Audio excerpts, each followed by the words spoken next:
O Agricultura BR de hoje traz em destaque informações a respeito dos impactos no setor do agronegócio pela greve dos caminhoneiros.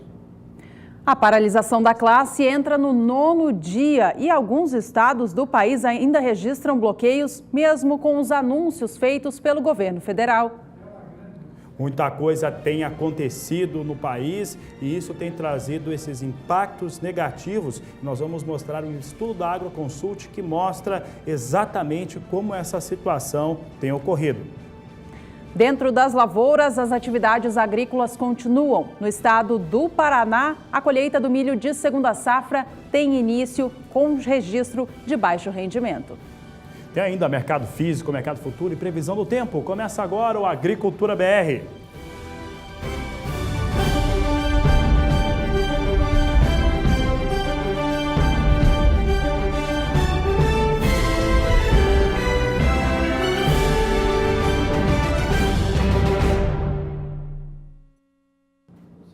Boa tarde para você. O Agricultura BR começa falando sobre a greve dos caminhoneiros que foi deflagrada no Brasil na última segunda-feira, dia 21 de maio, e que nesta terça-feira, dia 29 do mês, entra no seu 9º dia seguido. A paralisação da classe dos caminhoneiros acontece por um pedido em especial por conta da alta no preço do óleo diesel e que acabou desencadeando várias outras solicitações ao governo federal. O governo anunciou neste último domingo várias medidas para atender a classe, porém, paralisações continuam a ser registradas nesta terça-feira. No dia de hoje, 22 estados, mais o Distrito Federal, ainda registram bloqueios nas estradas do país. A situação prejudica demais o setor produtivo e as várias classes produtivas, as várias cadeias produtivas do agronegócio e também a sociedade geral como um todo.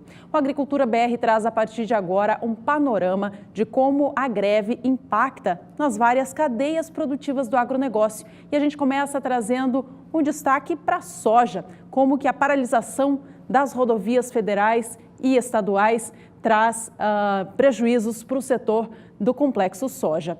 Paralisação das indústrias processadoras da soja, afetando, portanto, a fabricação de óleo de soja e farelo também. Interrupção no escoamento do grão aos portos do país para fazer a exportação da soja produzida no Brasil e, consequentemente, a redução na comercialização são os impactos que a greve causa no setor da soja. Quem lançou nesta manhã um estudo muito importante falando a respeito desses impactos foi a consultoria Agroconsult. E a Agroconsult ela avaliou entre leve, moderado, alto e também risco muito forte todas as commodities ou as principais commodities agrícolas de produção do país. Destaque agora para a soja, que a Agroconsult considera em risco moderado. Veja só, essa situação aqui da greve dos caminhoneiros em relação à soja, risco moderado de acordo com a Agroconsult. De acordo com o levantamento apresentado hoje, o principal efeito dos bloqueios da rodovia é impedir que a soja chegue aos portos. Poderia ser pior se a colheita ainda estivesse em andamento e as máquinas fossem paralisadas por falta de diesel. A colheita, é importante lembrar, foi concluída no último mês. As exportações foram temporariamente asseguradas pela soja estocada nos portos, ou seja, tinha soja no porto, por isso que as exportações continuaram. A partir de agora, falando da data desta terça-feira, a situação começa a complicar. Cerca de 400 mil toneladas devem deixar de ser embarcadas a cada dia que a greve continuar, mesmo que as rodovias sejam desbloqueadas. Agora, trazendo aqui esses impactos logísticos, antes da greve, as projeções da Agroconsult indicavam que o volume de embarques em junho e julho deveria ser muito próximo do recorde para esses meses. Se parte das exportações tiver de ser postergada e essa questão de atrasar esses embarques, vai aumentar a competição com o milho nos canais logísticos de agosto. Novos negócios também não estão sendo feitos. Esse negócio é muito grave de não estar tendo negócios sendo feitos. Tanto compradores quanto vendedores estão esperando os desdobramentos da greve para voltar ao mercado. Aqui é o destaque da Agroconsult em relação aos caminhoneiros, em importante relatório ao mercado que foi informado nesta terça-feira.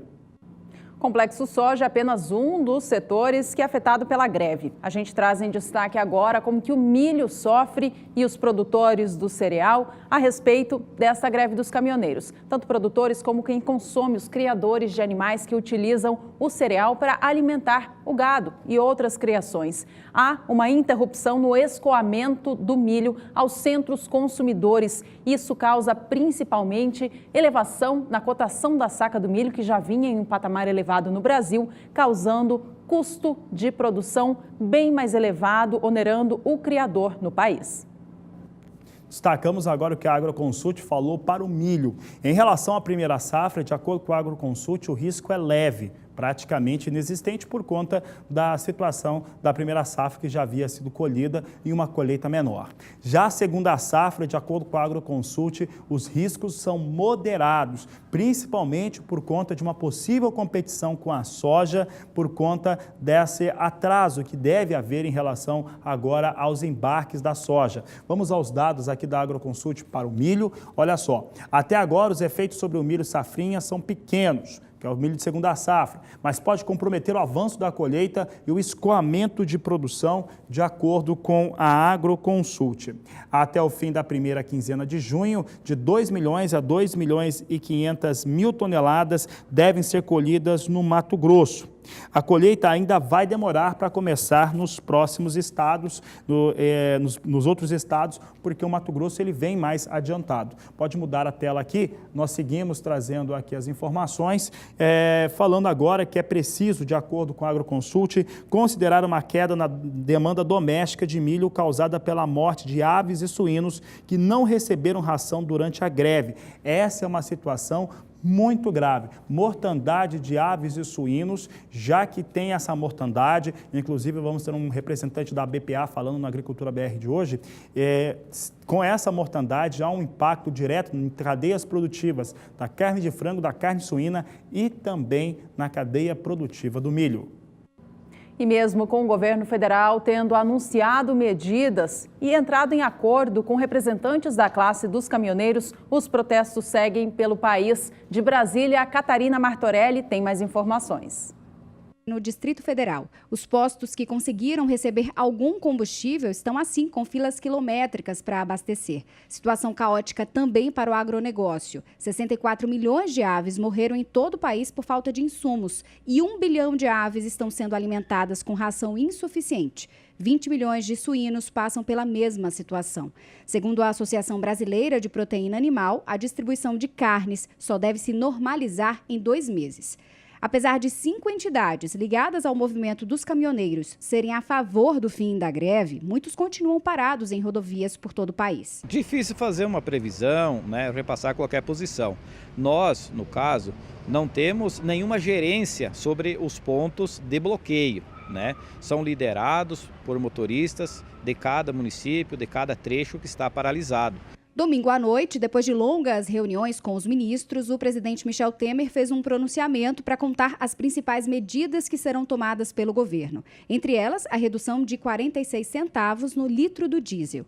O preço do diesel terá uma redução de 46 centavos por litro, para que cada caminhoneiro tenha exatamente esse resultado na hora de encher o tanque. Essa redução corresponde, na verdade, aos valores do PIS/COFINS e da CID somados. O governo está assumindo sacrifícios no orçamento e, naturalmente, honrará essa diferença de custo sem nenhum prejuízo para a Petrobras. O ministro da Fazenda, Eduardo Guardia, disse na manhã desta segunda-feira que a redução no preço do diesel vai gerar um custo de 9 bilhões e 500 mil reais no orçamento da União. Que isso é uma despesa imprevista e, portanto, não estava no orçamento geral da União. Nos termos da lei, toda vez que você tem uma situação imprevista, urgente e relevante como essa, eu acho que quanto a isso não há dúvida por parte de ninguém, nós podemos recorrer ao crédito extraordinário. O O presidente Michel Temer disse que essa redução vale por 60 dias. Depois, o preço do diesel deve ter reajustes apenas mensais. Temer disse ainda que vai editar uma medida provisória que isenta a cobrança do eixo suspenso em todas as rodovias do país e também vai garantir aos caminhoneiros autônomos 30% dos fretes da Conab. Catarina Martorelli para o SBA. A gente segue falando a respeito dos impactos da greve em cada uma das cadeias produtivas do agronegócio no país. O destaque de agora é o café. A preocupação é grande, segundo o Secafé, o Conselho dos Exportadores do Grão do Brasil. A paralisação nas estradas atrasa o escoamento, os embarques do grão a destinos compradores e causa paralisação no comércio do grão aqui no país. A gente colocou na tela, então, em destaque o resumo de como que o setor cafeeiro tem sentido o impacto da paralisação. A comercialização está travada. Há atraso, portanto, nos embarques e uma expectativa de redução forte nas exportações. Segundo o Secafé, neste mês de maio, quando há uma comercialização acontecendo de maneira natural, o Brasil chega a ter uma receita de 350 milhões de dólares com os embarques de café. Com a paralisação, portanto, há de esperar uma redução neste faturamento. Em relação ao que acontece com o café, a Agroconsult avaliou como risco elevado. É um risco maior do que você viu em relação à soja e ao milho, de acordo com a análise da consultoria. Vamos ver agora como é que está esse risco do café e quais são os principais pontos que precisam ser trabalhados. Veja só que de acordo com a Agroconsult, risco elevado, porque a colheita do café está próxima a iniciar, né, nos estados de Minas Gerais, São Paulo, Paraná e também Espírito Santo. Esse é um dos fatores principais. E é uma safra de bienalidade positiva por conta do arábica, chegando a 58 milhões e 400 mil sacas de café, e os cafezais estão bem carregados, de acordo com as equipes de campo. É preciso considerar que boa parte da colheita ainda é manual, mitigando aí o impacto da falta de combustível. Mas o transporte, esse é o fator interessante, mas o transporte de mão de obra e da produção já foram afetados. Já há atraso também nas exportações de café, de acordo com a Agroconsult, portanto, situação afeta também a produção de café e apesar de estar numa circunstância que parece inicialmente ser um pouco mais favorável, não é, porque a colheita do café ainda não aconteceu e a mão de obra, essa mão de obra que não é mecanizada, ela precisa chegar aos campos de produção e isso não está acontecendo, já acaba tendo um impacto extremamente forte por conta do transporte. No Rio Grande do Sul, o governo estadual criou um comitê de crises e está tentando restabelecer o abastecimento de combustíveis nos postos. A situação já chegou à capital, Porto Alegre, mas ainda não chegou ao interior do estado. Annelise Nicolodi tem mais informações. Aqui no Rio Grande do Sul, mais especificamente na região noroeste de onde nós falamos, em Cruz Alta, a mobilização continua, mesmo após o anúncio no domingo à noite do presidente Michel Temer. Os caminhoneiros e também muitos agricultores continuam mobilizados aqui no trevo de acesso à BR-158. E não só os motoristas e agricultores.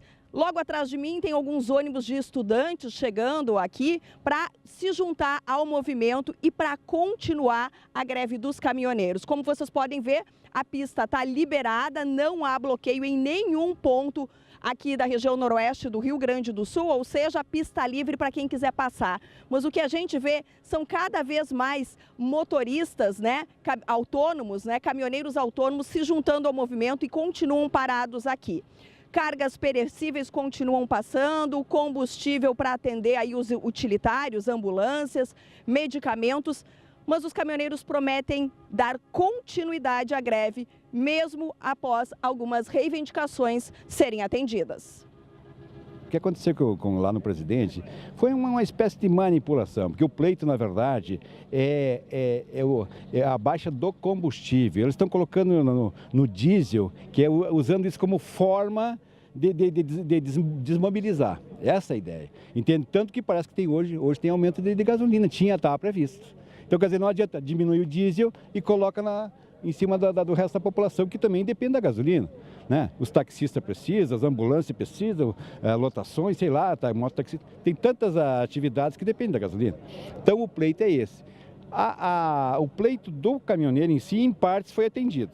Só que eles vão continuar, segundo eles, vão continuar mobilizados em apoio à sociedade, em apoio aos produtores e o restante da sociedade que veio aqui participar do movimento. Entende? Essa é a realidade hoje. Bom, aqui em Cruz Alta vocês estão mobilizados aqui no Porto Seco, né? Mas a gente vê que não existe bloqueio, vocês não estão parando os motoristas. Quem está aqui é por conta própria. Exatamente, não, aqui nunca foi feito bloqueio. Aqui existe uma manifestação independente, não é greve, é manifestação independente. Caminhões com cargas perecíveis, gado, leite, tudo nunca foi segurado aqui, medicamentos, nada foi feito aqui. Entende? Combustível que a pessoa precisou, por exemplo, aqui dentro de Cruz Alta, precisou para abastecer as viaturas, os utilitários, a brigada, a ambulância, tudo foi atendido. É pacífico, o pessoal tá alinhado. Aqui é um movimento popular, apenas os caminhoneiros resolveram parar. Eles simplesmente deixaram seus veículos, entende? Encostaram e não. A paralisação não é. O objetivo não é prejudicar a sociedade, como não foi. Simplesmente eles paralisaram. Entende? É unânime e é de bom grado deles, da parte deles. Tanto que muitos ficaram aqui com nós. Outros foram para suas casas, que a gente levou na rodoviária, mas a maioria está aqui. Entende? A gente tá dando todo o suporte, né? Tem banheiros, estrutura de alimentação, o que eles precisarem, levar no hotel, farmácia, nós temos remédio, tem tudo. Eles estão sendo bem assistidos aqui.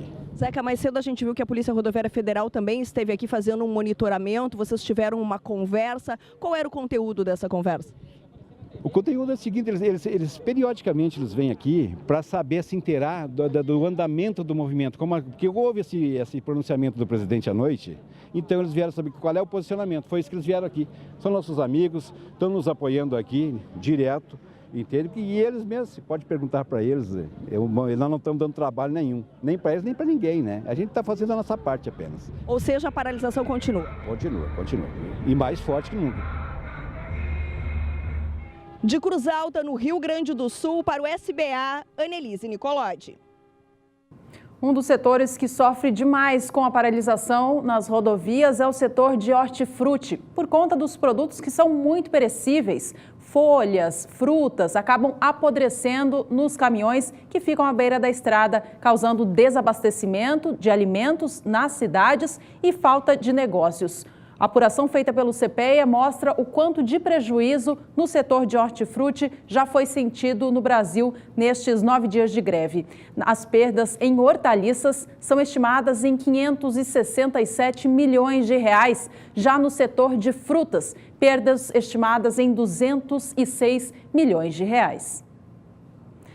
E a gente segue falando agora dos impactos sobre os setores produtivos, agora com destaque para a cana-de-açúcar. Este é um setor que tem sofrido demais com esta situação. O desabastecimento de óleo diesel nas refinarias e também nos postos de combustível acaba paralisando as atividades de moagem da safra de cana-de-açúcar, que está em pleno atividade, a safra 2018-2019 está em início de colheita e toda essa situação acaba paralisando totalmente as atividades de campo. Com a colheita paralisada nas lavouras, não há produção dos biocombustíveis nas usinas e isso acaba atrasando toda a safra de cana-de-açúcar, uma situação bastante tensa para este setor. Segundo o setor da cana, 220 usinas já estão paradas na região centro-sul do país, sendo que mais de 300 podem vir a paralisar nos próximos dias, caso a greve continue. A perda de receita estimada é de 300 milhões de reais por dia. A perda também acontece em outros setores da cana-de-açúcar, impactando na produção dos derivados, etanol e também o açúcar. Há um aumento na gasolina visto no Brasil nestes últimos dias. Isso acontece devido à menor utilização de etanol anidro na mistura da gasolina. Com as usinas de cana-de-açúcar paralisadas, há uma diminuição na fabricação do etanol anidro, aquele que é adicionado à gasolina e acaba trazendo o valor do combustível para baixo. com uma menor porcentagem do etanol anidro na gasolina, o preço do combustível derivado do petróleo sobe, é o que a gente tem visto nos últimos dias. E de acordo com a Agroconsult, que fez aquele estudo de impacto sobre diversas culturas no país, a cana-de-açúcar é aquela que tem a situação mais forte. É avaliada como grave pela Agroconsult. Você vai entender os motivos a partir de agora no Agricultura BR. Veja só o que a Agroconsult traz em relação à cana. Por isso que está aqui a Agroconsult, avaliação, greve dos caminhoneiros em relação à cana com risco grave. De acordo com a consultoria, o impacto na cana é grave porque a região Centro-Sul está em pleno início de safra. As usinas moeram até o momento de 10% a 15% da cana esperada para a temporada.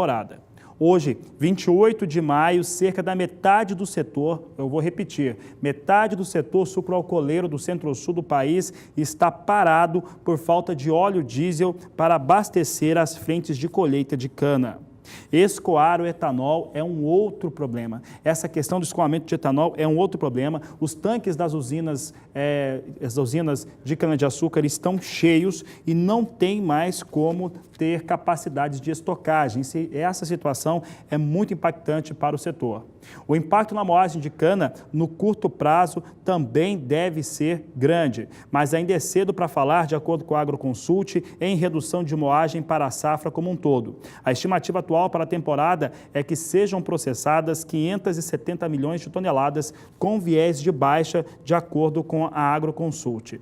O caixa da usina fica comprometido, de acordo com a consultoria, pela forte redução das exportações e pela completa paralisação de vendas de etanol. Não se pode destacar que o risco é que as medidas anunciadas pelo governo para o diesel, controle os preços e redução de tributos, sejam estendidos também para a gasolina.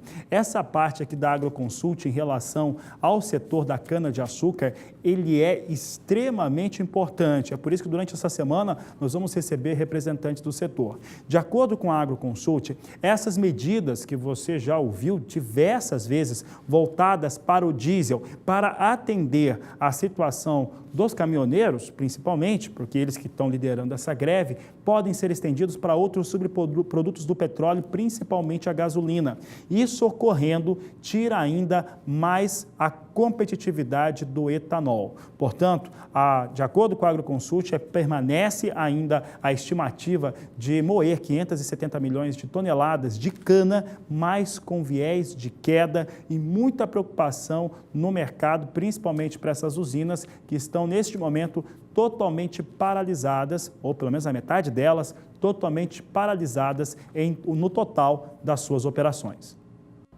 A greve já endivida as empresas do setor sucroenergético do país, em especial na região Centro-Sul. Sobre este assunto e sobre a postergação da moagem da cana-de-açúcar na região de São Paulo, Gustavo D'Angelo tem as informações. De acordo com a União da Indústria de Cana-de-Açúcar, a única, em virtude da paralisação dos caminhoneiros, além do diesel para abastecer as máquinas, faltam peças e alimentos para refeitório.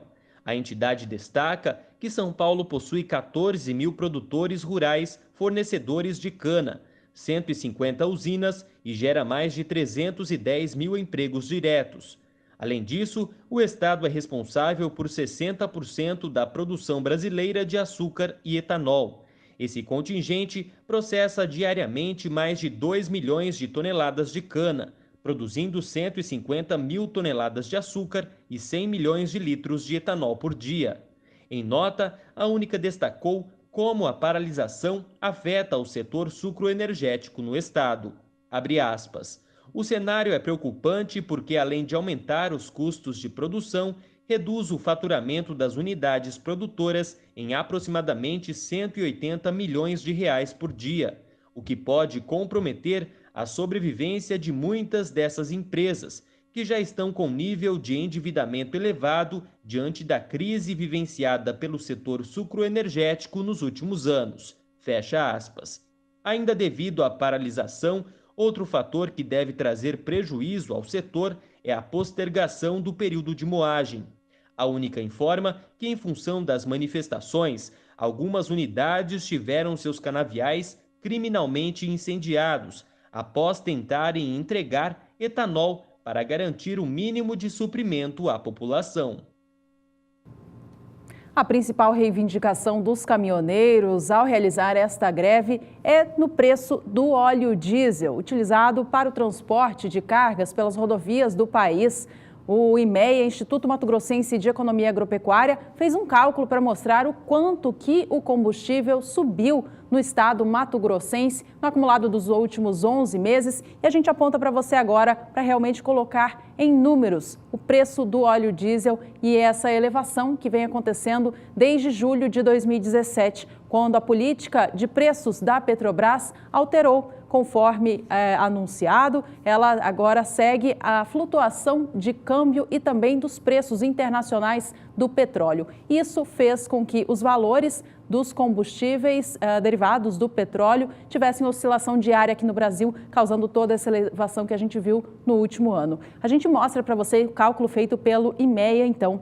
Veja que o preço do litro do óleo diesel em Mato Grosso, em julho de 2017, era de R$ 3,27. Já em maio de 2018, a média para o mês até agora está em R$ 3,88, gerando uma diferença em 11 meses de 61 centavos por litro. Isso equivale a uma alta de 18,8% no período. Considerando o que se utilizou de óleo diesel para a produção da soja, isso desde o período de pré-plantio até colheita, deu mais de 760 milhões de litros. Sabe o que isso representa? Mais de 28%, pouco mais de 28% do total de diesel utilizado em todo o setor de agropecuária do país. Vamos ver agora o que acontece com esse consumo de óleo diesel bastante elevado. Consumo de óleo diesel na cadeia da soja, campanha 16-17. Nós temos aqui 763 milhões 620 mil litros utilizados. Representa 28,1% do total consumido no setor do agronegócio. Essa escalada nos preços representa um impacto significativo ao setor. Agora, as atenções ficam por conta dos efeitos e os impactos das medidas propostas pelo governo federal para a economia e o setor. A atual crise de desabastecimento de combustíveis nos postos do país é a pior desde o ano de 1997, quando houve a abertura do mercado do petróleo no Brasil. Quem fez essa afirmação foi a ANP, Agência Nacional de Petróleo, Gás Natural e Biocombustíveis. Segundo a agência, embora a situação de abastecimento nos postos começou a melhorar, a normalização da situação ainda está longe do ideal e deve demorar pelo menos uma semana para ser regularizada. Em São Paulo, onde estão as principais refinarias, a situação segue bem complicada, porque ainda há muitos bloqueios e caminhoneiros que resistem em encerrar o movimento. A região do Porto de Suape, em Pernambuco, também é vista pela agência como ainda em estado crítico. Minas Gerais, Rondônia, Roraima, Rio Grande do Sul, Mato Grosso e Sergipe têm condição classificada como ruim. Rio de Janeiro e Brasília registram, segundo a ANP, uma maior fluidez de abastecimento. Um fator que tem contribuído para a melhora no abastecimento de combustíveis é a realização de escoltas de tropas federais a caminhões-tanques por todo o país. A agência informa que está fiscalizando diariamente postos de combustível no país para coibir abusos e garantir a segurança daquele combustível fornecido. E o Comitê de Monitoramento de Crise esteve reunido no estado de Mato Grosso do Sul nessa última segunda-feira para discutir os impactos da crise no estado, crise causada pela greve dos caminhoneiros. A gente vai ouvir agora do presidente da FIEMES em Mato Grosso do Sul, Sérgio Longen, a situação do estado. É a redução do ICMS do diesel, de 17% para 12%. Isso acaba também atendendo as necessidades do agro, acaba atendendo as necessidades que envolvem também os caminhoneiros e nós, empresários, também precisamos hoje dessa redução para a competitividade. Também saiu aí a proposta do comitê no que se refere a parcelamento de ICMS. Muito claro, os empresários não têm dinheiro, a grande maioria deles, para pagarem o ICMS no dia 5. Não tem outro formato. Com certeza, o empresário ou ele vai pagar salário, ou vai pagar imposto. E uma conta muito clara, eu tenho a certeza de que esses empresários que têm nos procurado precisam dessas informações. Salários, os bancos do Brasil e Caixa Econômica trouxeram para cá taxas bastante interessantes. Caixa Econômica com capital de giro até 60 meses para pagar, até 12 meses de carência, com 0,83% de juros ao mês. Banco do Brasil também com recursos suficientes para atender a demanda das empresas, com juros que vão ir até 6% ao ano, ou seja, buscamos recursos também para ofertar a esses empresários que estão em dificuldade. Então quer dizer que independente dos caminhoneiros voltarem ou não, já está calculado esse prejuízo todo? Veja, as empresas estão parando cada dia mais. As indústrias já somam aí mais de 400 milhões de reais de prejuízos e diariamente setor A ou setor B vem perdendo. O movimento, por exemplo, de shopping no final de semana, anunciados aqui hoje, chegou a 60% de redução, ou seja, preocupam. Os empresários não estão vendendo, não chegam as mercadorias. Aonde nós vamos chegar com isso? Quer dizer, não tem como o empresário pagar as suas contas. E o que me preocupa é que muitos empresários, inclusive, já me procuraram por questões salariais. Não tem dinheiro para pagar o salário. Uma empresa que trabalhou 20 dias no mês, como é que ela vai pagar o salário no 5º dia útil? Então, que a sociedade entenda também que não tem milagre, né? Eu entendo que a greve já fez a sua parte, mas nós precisamos agora restabelecer a ordem e não adianta nada o movimento, né, um pelo outro. Eu entendo que agora é o movimento de estabelecermos a ordem e a reposição das matérias-primas, até porque se todo mundo começar a não pagar salário, também é onde vamos parar. As empresas têm dificuldade, faltou gás, não faz a comida, se tem gás e não tem o feijão e não tem o arroz, também não tem como resolver. Então, é o momento agora de avançarmos aí numa condição muito clara de sustentação e de que cada brasileiro agora avance na condição de que a greve já surtiu efeito e que nós precisamos avançar no nosso país. A informação que temos hoje é que a indústria está parada. Ela não recebe, se for de carne, o bovino no frigorífico e automaticamente a carne processada, ela não pode sair do frigorífico. Então, a informação que temos hoje é de que os frigoríficos estão com muito produto, muita matéria-prima e não conseguem sair. E não tem como receber para abate. Então, é um colapso generalizado. Esse colapso generalizado que foi citado pelo presidente da Federação das Indústrias do Mato Grosso do Sul tem sido verificado em várias frentes. Nesta última segunda-feira, teve uma espécie de entrevista coletiva com representantes de diversas instituições. Você viu na edição desta última segunda-feira na Agricultura BR o posicionamento de muita gente, da Biov e também de outras instituições, falando a respeito dos efeitos dessa greve. Nesta última segunda-feira também, a BPA, a Associação Brasileira que defende a produção de proteínas animais, a BPA, ela trouxe uma carta aberta a toda a comunidade, a toda a população, falando de um assunto muito sério, a respeito dessa mortandade, que no começo do programa nós falávamos a respeito do levantamento da Agroconsult, que deve afetar todas as cadeias produtivas, não só do frango, a do suíno, a do milho também. A BPA trouxe um levantamento importantíssimo que fala em 64 milhões de pintinhos e também de aves adultas que passaram por esse processo de mortandade. Para falar a respeito deste assunto, eu vou conversar agora pela internet, pelo nosso link ao vivo, com Ariel Mendes, ele que é diretor de Relações Institucionais da BPA, está aqui conosco e vai falar um pouco a respeito do assunto. Ariel, se você estiver nos ouvindo, situação muito grave em relação à BPA, em relação à produção brasileira. Como é que isso tem impactado em relação à produção nacional? Bom.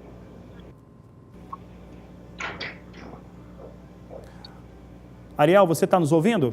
Será que Estou ouvindo, Fabiano. Ótimo, Ariel. Ariel estava comentando os dados dessa carta dada ao público nesta última segunda-feira da BPA, dos 64 milhões de animais, pintinhos, Fabiano, se vocês puderem ajeitar o microfone de vocês. Que tiveram essa mortandade, será que você conseguiu nos ouvir? Qual que é o entendimento da BPA em torno do assunto?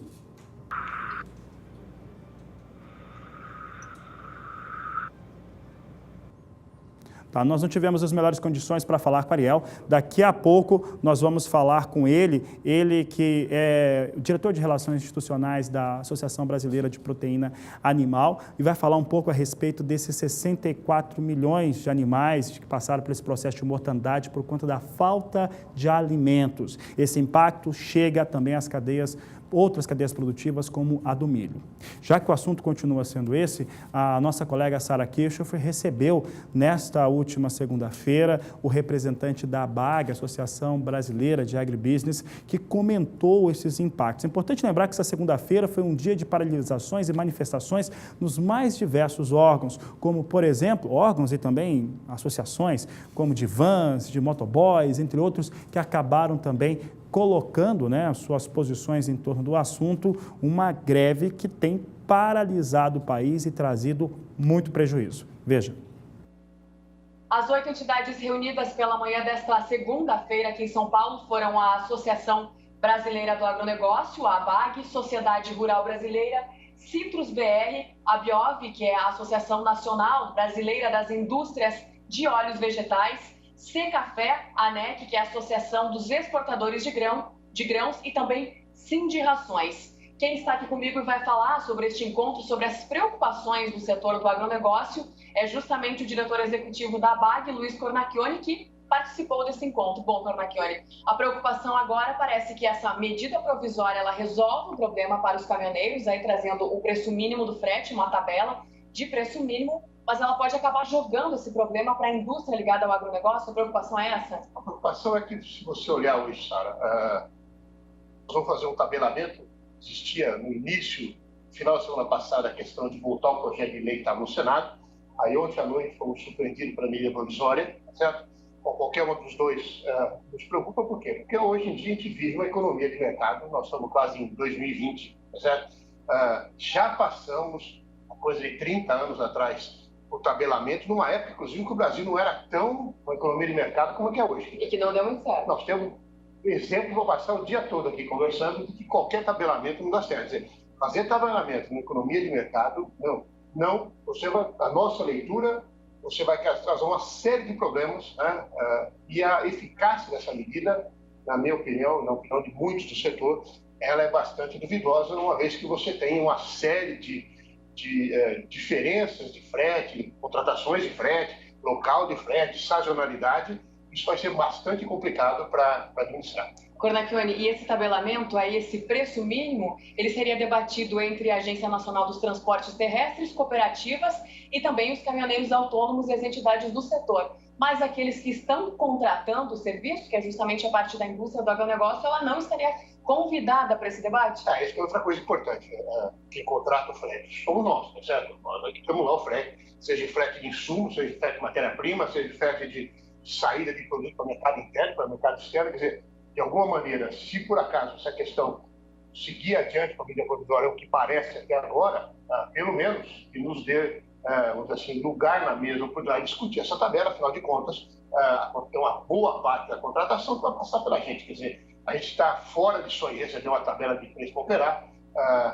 Assim, a nossa visão é que isso vai ser um caos para administrar e não vai resolver o problema. Você falou da questão dos diferentes tipos de frete, né? Tem um frete que carrega o produto da fazenda até a indústria, tem o que carrega da indústria até os portos e até os outros destinos.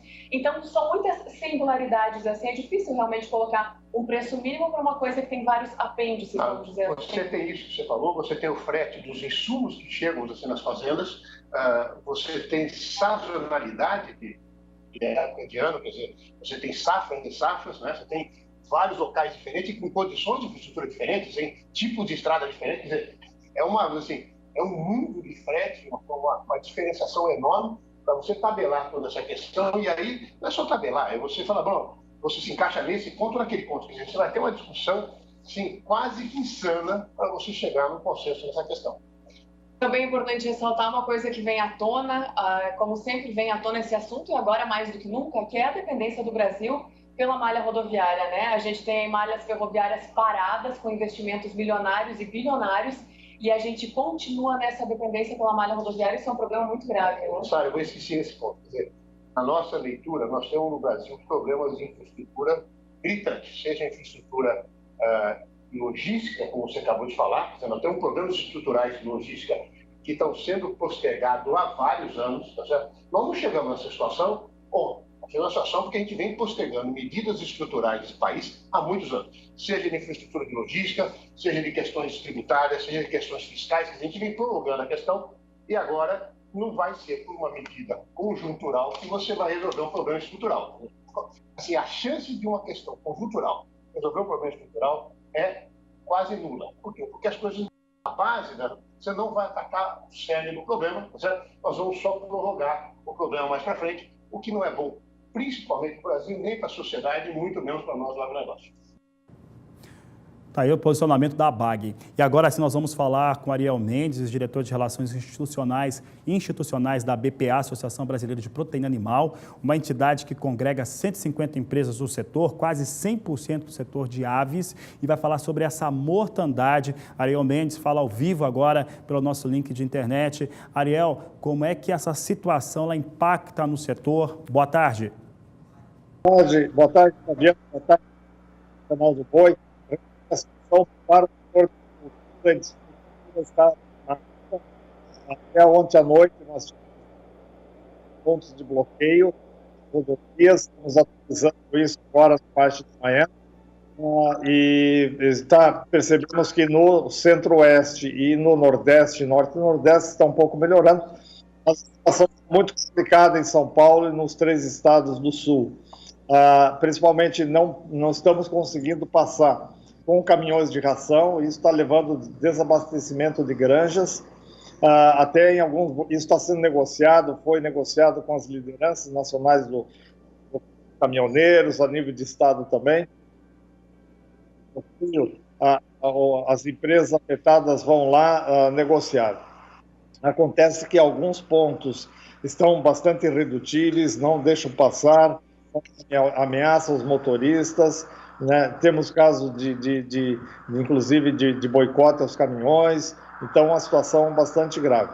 Com isso, por exemplo, para que vocês tenham uma ideia, granjas de frango estão sendo alimentadas apenas com milho moído, porque já está faltando insumos para ração, farelo de soja, sais minerais, vitaminas, aminoácidos, calcário e outros ingredientes básicos de ração. E mesmo isso durante 2 a 3 horas ao dia, ou seja, os frangos estão e as galinhas apenas para não morrerem de fome. Mas já temos assim um número bastante alto, a mortalidade que nós temos é de cerca de 70 milhões já de aves mortas, entre pintinhos e aves adultas, e isso trará consequências bastante drásticas para o nosso setor. A expectativa é que essa greve já tivesse terminado no domingo, na segunda-feira, ontem. Pelo jeito, continuamos ainda hoje e amanhã, talvez. O que a gente percebe é que estão arrefecendo o movimento, mas agora existe infiltração de pessoas externas ao grupo de caminhoneiros, mais as nossas tratativas com eles para a liberação dessas cargas. Tá certo. Está aí o Ariel Mendes. Ariel, a gente está com uma dificuldade para ele nos ouvir, mas eu quero agradecer ao Ariel Mendes, à BPA, Associação Brasileira de Proteína Animal, pela participação. O alerta que o Ariel fez agora, ele é fundamental. Porque, olha só, 70 milhões de pintinhos e também de aves adultas mortas, isso é um impacto fortíssimo, não é só na cadeia produtiva não. Isso vai bater no bolso também, quem vai pagar essa conta, não tenha dúvida, quem paga a conta no Brasil sempre é o consumidor final, é a população. Então toda essa situação que foi colocada desde domingo pelo presidente Michel Temer, já tem um recibo, já tem alguém que vai pagar esse boleto e esse boleto vai chegar, a conta vai chegar para pagar. Então se falando, e isso desde a segunda-feira, desde ontem, quando as entidades do agronegócio estiveram reunidas, é necessário que essa greve acabe para cessar esses prejuízos, esses impactos negativos sobre toda a população brasileira. Isso já foi mais do que um alerta em relação a essa paralisação. Já foram atendidos em todas as suas reivindicações iniciais. A questão é que essas reivindicações, neste momento, começam a ganhar desdobramentos. Quanto mais se atende, mais desdobramentos elas ganham, e isso faz com que o país inteiro seja prejudicado. E não é um prejuízo localizado, é um prejuízo também a médio e longo prazo. E a repórter Kylie Rodrigues segue acompanhando a paralisação nas rodovias em Mato Grosso do Sul.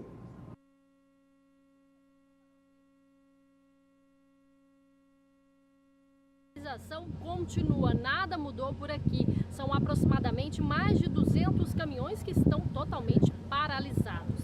Nós estamos aqui para mostrar as reivindicações dos caminhoneiros, mostrar o que realmente está acontecendo. As informações você acompanha na programação do SBA. Nós vamos agora para um rápido intervalo. Ainda nesta edição, você acompanha como estão os preços da soja aqui no país. Você também vai acompanhar daqui a pouco o mercado futuro retomado no Chicago, depois de um feriado, final de semana prolongado por conta do feriado desta última segunda-feira. Voltamos já. Bom, a gente muda um pouquinho de assunto agora, fala sobre o Pantanal de Mato Grosso do Sul. De acordo com a Embrapa Pantanal, esta região deve sofrer uma das maiores cheias em breve. Isso acontece devido a um cálculo, uma conta feita pela Embrapa através de um sistema de monitoramento criado por ela nos últimos períodos. Olha, tem uma situação natural, porque a cheia ocorre no Pantanal mesmo, desce a situação das águas do Planalto para as áreas alagáveis do Pantanal, no Mato Grosso e no Mato Grosso do Sul, e isso traz uma movimentação de planejamento diferente para a pecuária, e foi isso que o repórter Kleber Rabelo foi ver de perto. Fim de tarde no Pantanal Sul Mato-Grossense e mais uma comitiva chega na fazenda Novo Horizonte. Dessa vez, a boiada teve que atravessar um trecho alagado. Essa é uma situação inesperada para o mês de maio, já que no Pantanal do Mato Grosso do Sul, as áreas alagadas em decorrência da cheia são comuns no mês de julho. Para o chefe da comitiva, que tem a responsabilidade de entregar os animais em boas condições, a experiência é um fator decisivo no trajeto onde tudo pode acontecer. De manhã cedo o gado não quer nem levantar do mangueiro. Aí tem que esperar o sol, nem sol tem, ainda vem vento sul com garoa, aí que é problema. E o gado novo e vaca fraca não aguenta. Deita, entorta o pescoço e não levanta mais. E é nesse momento que o senhor tem que ter aí a sabedoria de parar, esperar um pouco. E mangueiro também no limpo, tem que procurar um abrigo de mato, na beira de capão, mangueiro que não é no limpo, porque o mangueiro também mais no limpo, o bicho não aguenta o vento sul com a água. A gente está lidando com a natureza, né? E é imprevisível. É verdade. Aí não tem jeito. Aí, principalmente o touro velho e vaca velha, ele não aguenta a água nem vento sul mesmo. O bezerro novo também não aguenta, ele vai enfraquecendo e fica mesmo. O proprietário da fazenda Novo Horizonte realiza um leilão por mês e, de acordo com ele, não tem outra forma de transportar os animais até a fazenda a não ser através de comitivas. E o prejuízo, algumas vezes, é inevitável. Carlos Guaritá Filho explica que, de fato, existe um calendário de cheia na região, mas o Pantanal é um lugar imprevisível. A enchente do Pantanal é difícil explicar. Ninguém, eu acho que dá conta de explicar ela, não. Cada ano, cada enchente é uma enchente, ela é complicada de entender. É dificultoso. Quando tem enchente, judia muito da tropa, os animais andam muito dentro da água, né? Então o esforço é maior para andar. Tem problema de arraia, tem região que tem problema de arraia, que pega os animais. Lugar mais fundo, que o animal molha, aí você se molha inteiro, os peões se molham inteiro. Então tem muita dificuldade na enchente. Para você transportar um animal a pé, é dificultoso. Para chegar aqui de caminhão não tem jeito, né? Não, aqui é o ponto final, né? O caminhão vem até aqui na Novo Horizonte. Daqui para frente já é só a pé mesmo. Saindo da fazenda, encontramos alguns pontos na estrada que viraram rios. Em outros pontos, a água do rio cobriu cercas, nesse caso devido à grande quantidade de água que desce dos rios que cercam a região. Nós estamos na região de Japorá, cercados pelo Rio Miranda, Rio Taquari e Rio Negro. E não são só produtores rurais e pecuaristas que enfrentam dificuldades com relação à cheia do Pantanal. Pessoas que prestam serviços a esses produtores rurais e pecuaristas, como o seu Firmino, que é proprietário de uma conveniência, também passam por uma situação muito difícil em época de cheia. Aqui choveu há dias atrás, 60 milímetros confirmados de água. E agora eu pergunto para o senhor, em época de cheia de verdade, como que fica a sua situação?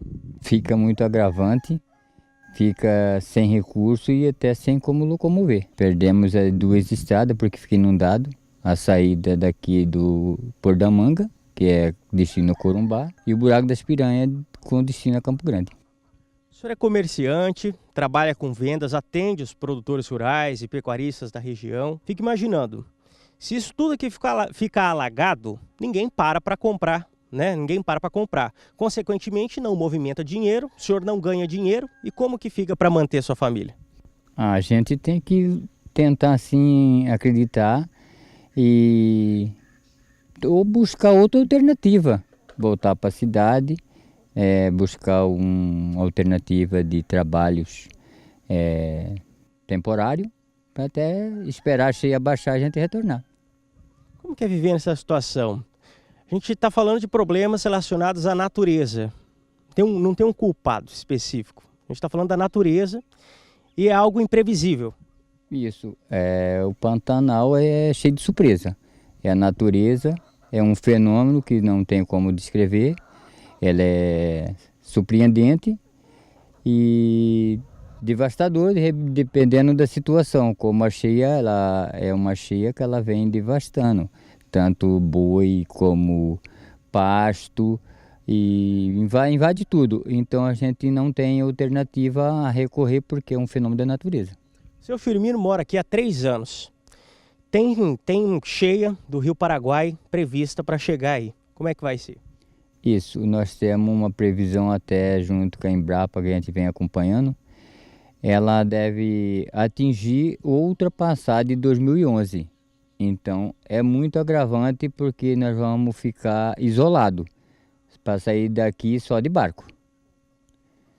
Nós não tem alternativa assim e nem assim um momento de dizer assim, vai acontecer ou não vai acontecer. É força da natureza, vamos ver o que pode acontecer. Sismopan é o nome do programa que a Embrapa Pantanal de Corumbá desenvolveu para monitorar áreas inundadas e até o nível dos rios. O objetivo, segundo um dos pesquisadores, é popularizar dados técnicos para ajudar quem mora no Pantanal a se antecipar quando houver previsão de cheia. Ele dá um indicativo da ocorrência dessas cheias com base na régua de Ladar e outras réguas distribuídas na região do Pantanal, né? Mas são muito poucas. Tem que ter mais pontos de coleta para melhorar essa precisão ou melhorar essa capacidade, vamos assim dizer, de refinar um pouco mais esse sistema de monitoramento. Para melhorar esse sistema, o que precisa ser feito? A instalação de mais réguas ao longo dos rios pantaneiros para que se colete essas informações. São essas informações coletadas da cheia, né, do nível da cheia, que vai nos facilitar e nos fazer com que tenhamos um sistema, né, mais preciso de informações. O projeto em si está ativo, só que faltam mais informações. E isso eu acredito que é por decisão política. Não é barato instalar regras e colocar alguém para ser a pessoa carregada de coletar essas informações. E sem coletar as informações, o sistema, né, tem, assim, vamos assim dizer, uma duração de informações ou até mesmo uma precisão de informações um pouco menos precisa. O pesquisador falou também sobre a cheia que está prevista para o mês de julho e orienta os pecuaristas para que tomem medidas para evitar perdas no rebanho. A cheia, tudo indica que vai ser uma cheia rigorosa, né? Isso faz com que esse pessoal que tem propriedades localizadas no Baixo Pantanal, Miranda, Aquidauana, né? O Nabileque, Jacadigo, Porto Murtinho, todas essas fazendas que estão localizadas na planície de inundação do rio, dos rios, ou grandes curichos também, né? Tem que ter essa informação, ou seja, retirar esses animais dessas áreas para evitar prejuízo. Porque, veja bem, você tem uma zona de cria, você tem um prejuízo momentâneo, que as vacas, como eu disse, se não tem estação de monta, através de touros, né? Se não tem uma estação de monta usando a IATF, né? Você pode ter bezerros nascendo ao longo do tempo quando se usa a monta natural. E na hora que chegar cheia, retirar bezerro, qualquer produtor, pantaneiro principalmente, sabe da dificuldade desses animais pequenos saírem dessas zonas até chegar numa parte alta. Então tem que envolver condução para pega de bezerro, retirada de bezerro, né? E isso não pode ser de uma hora para outra, isso tem que ser programado, né? E o pior, não só o reflexo do prejuízo momentâneo, mas nós temos um reflexo de prejuízo para o próximo ano. Em 2019, será sentido mais ainda os efeitos, vamos assim dizer, dessa cheia. Por quê? As vacas vão sair do Baixo Pantanal, vão perder peso, o score delas vão baixar. Dificilmente essas vacas vão emprenhar e parir no próximo ano. A grande maioria vai falhar. Então, o prejuízo é duplo, momentâneo e um prejuízo para frente. Kleber Rabelo para o SBA. E é hora de mais um rápido intervalo. Ainda hoje você acompanha o início da atividade de colheita do milho no Paraná. E você pode entrar em contato com a Agricultura BR através do nosso WhatsApp. O número é 679-9656-2266. Fique com a gente, voltamos já. Estamos de volta. Por aqui é hora de falar sobre o que acontece dentro do campo no Brasil. O caso, a gente fala sobre milho.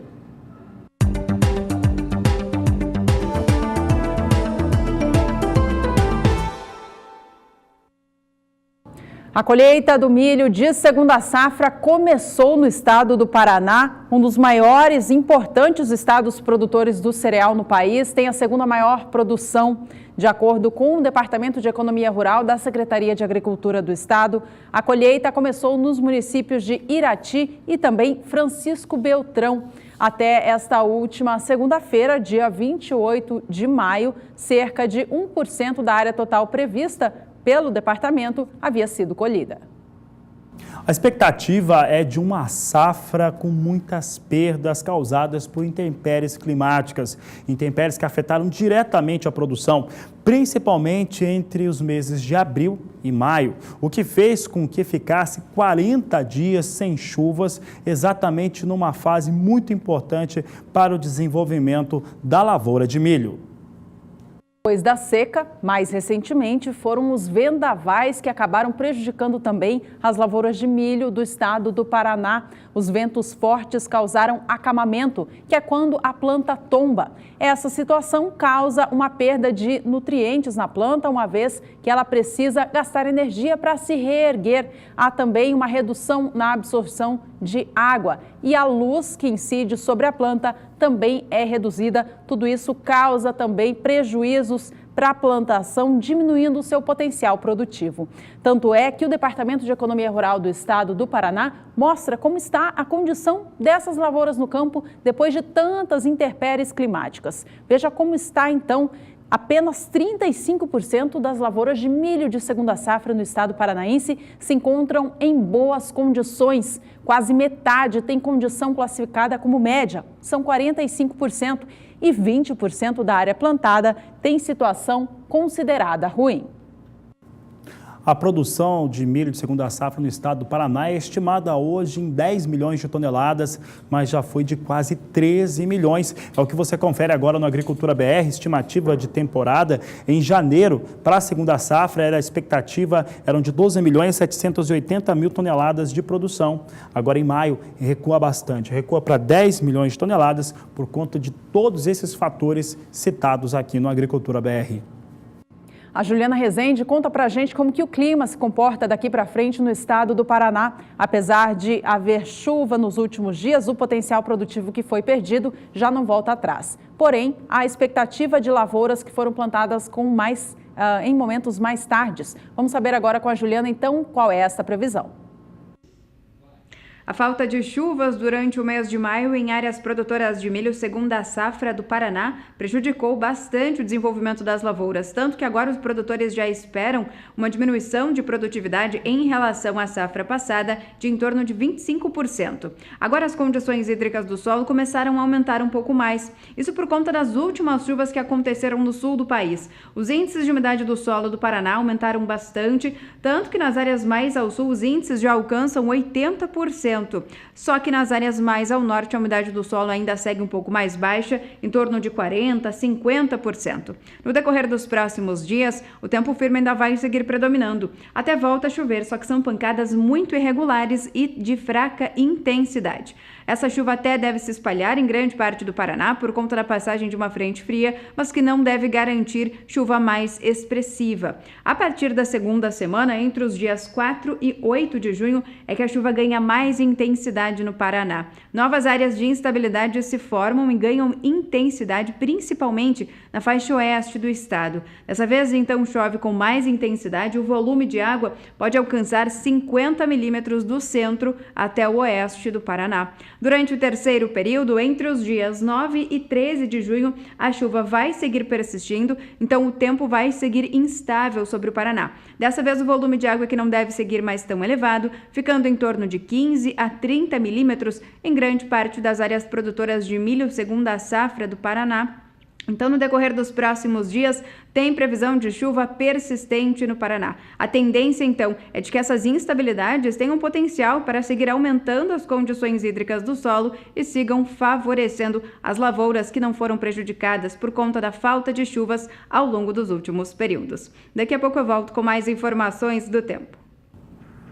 Por aqui, o Agricultura BR traz em destaque o milho lá nos Estados Unidos. Foi feriado por lá nesta última segunda-feira. Teve retomada dos negócios hoje e o Departamento de Agricultura norte-americano também as suas operações.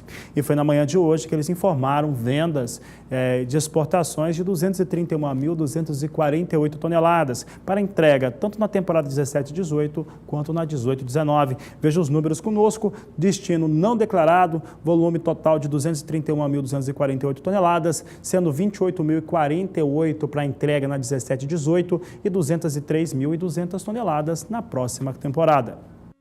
De olho agora no mercado, então, operando ao vivo em Chicago. Milho vem negociado nesta terça-feira, primeiro dia útil da semana por lá, com queda. A posição de julho vem a $4,05 mais 2 o bushel. Milho para entrega em setembro é negociado a $4,14. Posição de dezembro veio a $4,24 o bushel, enquanto o milho para entrega em março de 2019 é negociado agora na Bolsa de Chicago a $4,32 mais 2 o bushel. E hora de mais um intervalo, rapidinho por aqui. Já já a gente volta e você acompanha como que o dólar se comporta frente ao real nesta terça-feira. E as últimas informações desta edição. Voltamos já. E por aqui o Agricultura BR traz em destaque agora as informações para o mercado da soja. Você vai acompanhar conosco como é que vem a operação agora e valores de referência nos portos brasileiros. É importante lembrar que vários fatores agora influenciam os negócios. O dólar, que segue com valores elevados, segue forte no mundo todo. Tem o feriado dos Estados Unidos nesta última segunda-feira, que influencia os negócios também. E, claro, a greve dos caminhoneiros, que faz com que não tenha entrega nos portos. Então, Então, vamos acompanhar agora a visão da Agranos, de acordo com o que vai acontecendo nesta terça-feira. Você tem aqui no dia 21 de maio o valor de R$ 87,00 a saca de 60 quilos.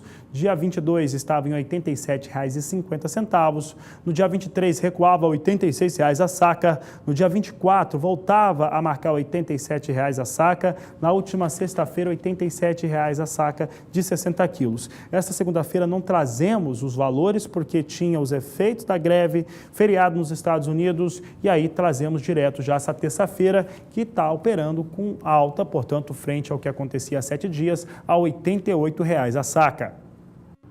Já no Porto de Paranaguá, o preço pago pela saca da soja nesta terça-feira, dia 29 de maio, é o mesmo do encerramento da semana passada. Na última sexta, dia 25 de maio, cotação era de R$ 87,50 e nesta terça, dia 29, mantém o mesmo patamar. A gente relembra como que o Porto Paranaense negociou a saca do grão na semana passada. Veja com a gente, na segunda-feira, dia em que foi deflagrada a greve no Brasil, o valor da saca era de R$ 86,50. No dia seguinte, terça, dia 22, foi para R$ 87,20. Na quarta-feira, o valor da saca da soja no Porto de Paranaguá caiu para R$ 85,50 e retomou o movimento de alta no dia seguinte e com uma elevação expressiva, fechando na quinta a R$ 88,00. Segundo a Agranos Corretora, a última semana, portanto, encerrando a R$ 87,50, valor que permanece nesta terça-feira.